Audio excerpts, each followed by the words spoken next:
Hello friends, welcome back to the new video. Today we are going to talk about how to on app notifications in Vivo phone. Guys, you want to on app notification in Vivo phone, so you can on. In this video guys, I will show you how to on app notifications. So before starting video friends, I want to tell you if you are new in my channel and you are watching my video first time, so first of all go and subscribe my channel, click the bell icon and like my videos. So now let's start video. First of all, open your phone setting. Then guys, click on app and notifications. Click here. Guys, click on see all apps. So which app notification guys you want to on? Example for guys, YouTube, Instagram, Gmail notification. Touch here.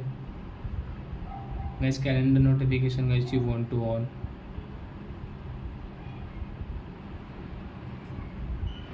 Guys, map notification you want to on, so you can on from here. Netflix notification, photos notifications, share me notification, share to light me notification. So you can on from here your app notification guys. You want app notification, so you can on from here. So I think friends we have understood how to on app notification in Vivo phone. So that's it guys, thanks for watching a video. Now we will meet the next video with new topic. Before guys, please go and like and subscribe my channel.